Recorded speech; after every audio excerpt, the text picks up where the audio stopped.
मोदी मंत्रिमंडल में विभागों का बंटवारा हुआ। पीएम मोदी ने साइंस टेक्नोलॉजी मंत्रालय समेत कई विभाग अपने पास रखे। अमित शाह के पास गृह मंत्रालय के अलावा अब मिनिस्ट्री ऑफ कोऑपरेशन की भी जिम्मेदारी होगी। इसी बार बना है नया मंत्रालय। रक्षा, वित्त और विदेश मंत्रालय में बदलाव नहीं। राजनाथ सिंह रक्षा, निर्मला सीतारमण वित्त और कॉर्पोरेट अफेयर्स और एस जयशंकर विदेश मंत्री बने रहेंगे।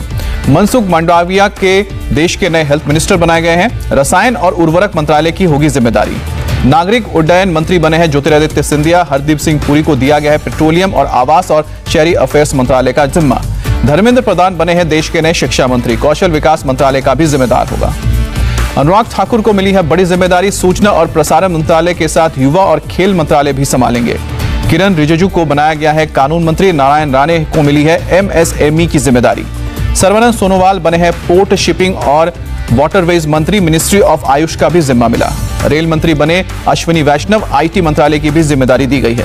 नरेंद्र सिंह तोमर के पास ही रहेगा कृषि मंत्रालय का जिम्मा। अल्पसंख्यक मंत्रालय का जिम्मा मुख्तार अब्बास नकवी के पास रहेगा। प्रहलाद पटेल जल शक्ति मंत्री बनाए गए हैं। स्मृति ईरानी के पास रहेगा सिर्फ महिला और बाल विकास मंत्रालय। पीयूष गोयल को दी गई है कपड़ा मंत्रालय की जिम्मेदारी। गिरिराज सिंह बने हैं ग्रामीण विकास मंत्री। जेडीयू अध्यक्ष आरसीपी सिंह को दी गई है मिनिस्ट्री ऑफ स्टील की जिम्मेदारी।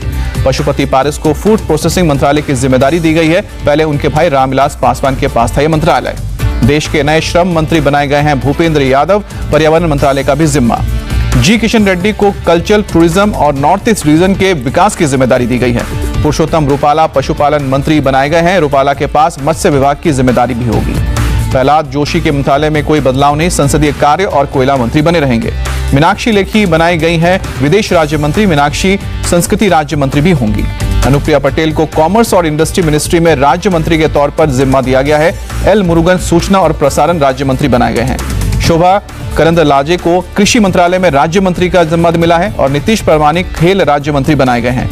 मोदी कैबिनेट में बड़ा महिला मंत्रियों का दबदबा। अन्नपूर्णा देवी और प्रतिमा भौमिक समेत कुल 7 महिला मंत्रियों को राज्य मंत्री का दर्जा मिला है। कैबिनेट विस्तार के बाद पीएम मोदी ने आज शाम 5 बजे बुलाई है कैबिनेट की बैठक। शाम 7 बजे होगी मंत्रिपरिषद की बैठक। पीएम मोदी ने नए मंत्रियों से फोटो ट्वीट की। उनके कार्यकाल के लिए बधाई भी दी। शपथ लेने वाले 43 मंत्रियों में 36 नए चेहरे शामिल हैं, जबकि 7 मंत्रियों का प्रमोशन हुआ है।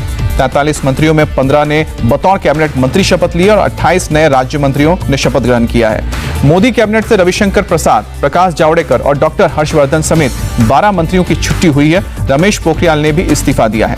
डॉक्टर हर्षवर्धन के इस्तीफे पर कांग्रेस नेता जयराम रमेश का बयान। उच्च स्तर पर हुई विफलताओं के लिए अच्छे आदमी को बनाया जा रहा है बलि का बकरा। कांग्रेस नेता मल्लिकार्जुन खड़गे ने कैबिनेट विस्तार पर सवाल उठाया। 2 साल पहले भी नए मंत्रियों को किया जा सकता था शामिल। कांग्रेस नेता मल्लिकार्जुन खड़गे का बयान, जनहित के लिए नहीं अपने हित के लिए किया गया है कैबिनेट विस्तार। जी किशन रेड्डी सुबह 9:30 बजे पर्यटन मंत्रालय और 10 बजे संस्कृति मंत्रालय में संभालेंगे पदभार। पशुपति पारस दोपहर 2 बजे करेंगे खाद्य प्रसंस्करण मंत्रालय का पदभार। गुजरात के सूरत में दर्शना जरदोश के परिवार और समर्थकों ने बांटी मिठाइयां, पटाखे फोड़कर जश्न मनाया। मोदी मंत्रिमंडल में जगह मिली है। हिमाचल के पूर्व सीएम वीरभद्र सिंह का निधन। 87 साल की उम्र में अंतिम सांस ली। लंबे वक्त से बीमार थे। निलंबित विधायक आशीष सेलार का बयान, पहली बार महाराष्ट्र विधानसभा में ऐसा हुआ। फैसले के खिलाफ कोर्ट में दाखिल करेंगे याचिका। प्रशांत किशोर से मिले हैं कैप्टन अमरिंदर सिंह। दोनों के बीच 1 घंटे तक मुलाकात चली। बंगाल बीजेपी सांसद सौमित्र खान ने युवा मोर्चा के अध्यक्ष पद से इस्तीफा दिया। एआईएडीएम के नेता सी वे षणमुगम का बयान, बीजेपी के साथ गठबंधन की वजह से राज्य चुनावों में हार मिली। जम्मू कश्मीर के कुलगाम में लश्कर के 2 आतंकी ढेर हुए। सेना और पुलिस ने ज्वाइंट ऑपरेशन में मार गिराया। जम्मू कश्मीर के पुलवामा में आतंकियों के साथ सुरक्षा बलों का एनकाउंटर। पूंछ इलाके में 2 आतंकी ढेर हुए। ईडी ने एनसीपी नेता एकनाथ खड़से को भेजा समन। गुरुवार सुबह 11 बजे पेश होने को कहा है। राजस्थान के एक कोर्ट ने केंद्रीय मंत्री गजेंद्र सिंह शेखावत के वॉइस सैंपल लेने की मंजूरी दी है। विधायकों की खरीद फरोख्त को लेकर बातचीत का लगाया था आरोप। ट्विटर इंडिया मामले में आज फिर होगी सुनवाई। गाजियाबाद बुजुर्ग पिटाई के मामले में हो रही है सुनवाई। विदेश मंत्री एस जयशंकर ने ईरान के विदेश मंत्री जवाद जरीफ के साथ मुलाकात की। द्विपक्षीय संबंधों पर चर्चा हुई। कैप्टन विक्रम बत्रा को सेना ने खास तरीके से दी श्रद्धांजलि। बत्रा टॉप पर उड़ाया सुखोई 30 MKI प्लेन। देश में कोरोना से एक दिन में करीब 45,667 लोग संक्रमित हुए हैं। 817 लोगों की मौत हुई है। भारत ने अभी तक कोरोना के लंबाडा वेरिएंट की पुष्टि नहीं की है। सूत्रों के हवाले से खबर। केरल में कोरोना के 15,600 नए केस सामने आए हैं। 24 घंटे में 148 लोगों ने दम तोड़ा है। केंद्रीय स्वास्थ्य सचिव ने केरल के चीफ सेक्रेटरी को लिखी चिट्ठी, कोरोना की रोकथाम के लिए बताए गए कई उपाय। महाराष्ट्र में कोरोना के 8,418 नए केस, 24 घंटे में 147 लोगों ने दम तोड़ा है। दिल्ली में कोरोना के 93 नए केस मिले हैं, 24 घंटे में 4 लोगों की मौत हुई है। आंध्र प्रदेश में कोरोना के 3,166 नए केस सामने आए हैं और 24 घंटे में 21 लोगों की जान गई है। तमिलनाडु में बीते 24 घंटे में कोरोना के 3,367 नए संक्रमित मिले हैं और 34,000 एक्टिव केसेस हैं। कर्नाटक में कोरोना के 2,743 नए केस, 24 घंटे में 75 लोगों की जान गई है। उत्तराखंड के उधम सिंह नगर में डेल्टा वेरिएंट का पहला मामला सामने आया है और स्वास्थ्य सचिव ने इसकी जानकारी भी दी है। देश में अब तक 36 करोड़ से ज्यादा लोगों का वैक्सीनेशन हुआ है और 24 घंटे में लगी है 31 लाख से ज्यादा वैक्सीन। नागपुर में 3 दिन बाद हुआ है वैक्सीनेशन की शुरुआत, लोगों ने सोशल डिस्टेंसिंग की धज्जियां भी उड़ाई। बंगाल के सुंदरबन में अनोखा वैक्सीनेशन अभियान चलाया गया, लोगों को नाव में लगाई गई वैक्सीन। मध्य प्रदेश के आगर मालवा में वैक्सीन लगवाने को लेकर भारी भीड़, वैक्सीनेशन सेंटर पर बिगड़े हालात, पुलिस ने हालात को संभाला। नैनीताल हाई कोर्ट ने चारधाम यात्रा पर 28 जुलाई तक लगाई रोक, सुरक्षा इंतजामों को बताया नाकाफी। छूट मिलते ही नैनीताल और मसूरी में लोगों की भीड़, नाराज। हाईकोर्ट ने सरकार से 28 जुलाई तक जवाब भी मांगा है। आंध्र प्रदेश में 16 अगस्त से खुलेंगे स्कूल, 12 जुलाई से शुरू होगी ऑनलाइन की क्लासेस। गोवा में कोविड-19 राहत पैकेज की घोषणा, कोरोना के चलते आजीविका खोने वालों को मिलेगी 5,000 की सहायता राशि। आर्थिक रूप से कमजोर परिवार के लिए गोवा के सीएम का ऐलान, कोरोना से मौत होने पर 2 लाख रुपए का मदद। इंडोनेशिया में कोरोना से एक दिन में 1,000 से ज्यादा मौतें हुई हैं। अस्पतालों में ऑक्सीजन की कमी से लोग परेशान हैं। ब्रिटेन के हेल्थ सेक्रेटरी साजिद जावेद का ऐलान, वैक्सीन की दोनों डोज ले चुके लोगों के लिए 16 अगस्त से सेल्फ आइसोलेशन की जरूरत नहीं है। इजरायल ने साउथ कोरिया को एंटी कोविड वैक्सीन की 7 लाख डोज भेजी है। एक्सचेंज डील के तहत भेजी गई वैक्सीन। साउथ कोरिया में तेजी से बढ़ रहा है कोरोना संक्रमण, पीएम ने कहा अगर 2-3 दिन में हालात नहीं सुधरे तो कड़े कदम उठाने होंगे। सिडनी में 1 हफ्ते तक बढ़ा है लॉकडाउन, 16 जुलाई तक रहेगी बंदिशें। चीन ने म्यांमार से सटे शहर रूली में लगाया लॉकडाउन, बिना वजह घर से बाहर निकलने पर रोक लगी है।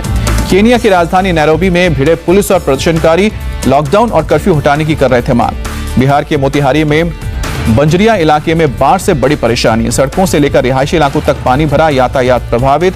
बूढ़ी गंडक नदी का जलस्तर बढ़ने से हालात बिगड़े हैं। सीएम नीतीश कुमार ने बाढ़ प्रभावित इलाकों का हवाई सर्वे किया, समस्तीपुर, दरभंगा और मधुबनी का निरीक्षण किया। बाढ़ के चलते असम के लोगों की बड़ी है मुश्किलें, 7 दिनों से मुश्किल में फंसे हैं 12,000 लोग, सरकार से कोई राहत ना मिलने की आरोप लगाए हैं। दिल्ली के उत्तम नगर में बदमाशों ने परिवार को बंधक बनाकर लूट को अंजाम दिया, सीसीटीवी में कैद हुई तस्वीरें। दिल्ली में एयरफोर्स स्टाफ की पत्नी और बेटे की हत्या के मामले में भांजा गिरफ्तार, हत्या की वजह जानने में जुटी है पुलिस। दिल्ली की एंटी ह्यूमन ट्रैफिकिंग यूनिट ने जब्त की है पिस्टल और 13 जिंदा कारतूस, सप्लायर्स भी गिरफ्तार। नोएडा में पुलिस और एसटीएफ के बीच मुठभेड़, फायरिंग में एक बदमाश ढेर हुआ। राजस्थान के झालावाड़ में एक शख्स की आपसी रंजिश में पीट कर हत्या की गई, पिटाई का सीसीटीवी वीडियो वायरल हुआ, पुलिस तहकीकात कर रही है। यूपी के गाजियाबाद में पुलिस ने एक गैंग से जुड़े 5 लोगों को गिरफ्तार किया, गैंग के सदस्य मोबाइल टावर के पार्ट्स की करते थे चोरी।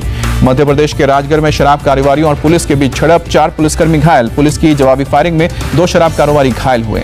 पंजाब के होशियारपुर में ड्रग्स के तस्कर पुलिस की गिरफ्त में, 4 अफगानिस्तानी नागरिक सहित 12 लोग अरेस्ट हुए और 20 किलो हेरोइन भी बरामद की गई है। त्रिपुरा के सोनमुरा में बीएसएफ का संयुक्त ऑपरेशन, 29 लाख का गांजा जब्त किया है। रसोई गैस और तेलों की बढ़ती कीमत के खिलाफ जयपुर में महिला कांग्रेस के कार्यकर्ताओं का प्रदर्शन। बेंगलुरु में भी तेलों की बढ़ती कीमत के खिलाफ कांग्रेस कार्यकर्ताओं ने प्रदर्शन किया, कई प्रदर्शनकारी गिरफ्तार किए गए हैं। देहरादून में कांग्रेस का प्रदर्शन, महंगाई, भ्रष्टाचार, बेरोजगारी और महिला सुरक्षा को लेकर प्रदर्शन हुआ। ममता बनर्जी का केंद्र पर आरोप, पेट्रोल डीजल से कमाए हैं 3.71 लाख करोड़, पूछा क्या लोगों की जेब काटकर खुद की जेब नहीं भर रही है सरकार। ममता बनर्जी का पीएम मोदी पर हमला, कहा मन की बात की जगह पेट्रोल और वैक्सीन पर बात करें। सूरत में इलेक्ट्रिक व्हीकल खरीदने में लोग दिखा रहे हैं दिलचस्पी, सरकार ने सब्सिडी देने का ऐलान किया है। दुबई में कंटेनर शिप में आग लगने के बाद जोरदार ब्लास्ट, 25 किलोमीटर दूर तक सुनाई दी धमाके की आवाज। फेसबुक, ट्विटर और गूगल के खिलाफ केस करेंगे पूर्व राष्ट्रपति डोनाल्ड ट्रंप, गलत तरीके से सेंसर करने का आरोप लगाया है। फ्रांस में एक महिला को ऑनलाइन धमकी देने के मामले में 11 लोग दोषी, महिला ने इस्लाम की आलोचना की थी। म्यांमार के युगन में सेना की तख्तापलट के खिलाफ प्रदर्शनकारियों ने सेना के खिलाफ नारे भी लगाए। नाइजीरिया में अगवा किए गए 121 स्कूली बच्चों के माता पिता और परिजनों का रो रो कर बुरा हाल, ईश्वर से बच्चों के सुरक्षित वापसी की फरियाद। मंगलवार को रूस में हुए विमान हादसे में अब तक 9 लोगों के शव बरामद किए गए हैं, 28 लोगों को लेकर जा रहा था विमान। सुएज कनाल अथॉरिटी ने एवरग्रीन कंपनी के जब्त शिप को बुधवार को रिलीज किया। 23 मार्च को शिप स्वेज नहर में फंस गया था। समझौते के बाद शिप को छोड़ा गया है। इंग्लैंड दौरे से वापस लौटी टीम इंडिया के ओपनर शुभमन गिल, बीसीसीआई ने वापस लौटने की इजाजत दी। शुभमन के पैर में चोट लगी है। इंग्लैंड के कप्तान बने बेन स्टोक्स पाकिस्तान के खिलाफ वनडे सीरीज में संभालेंगे टीम की कमान। मुख्य खिलाड़ियों में कोरोना की पुष्टि के बाद बनाई गई है नई टीम।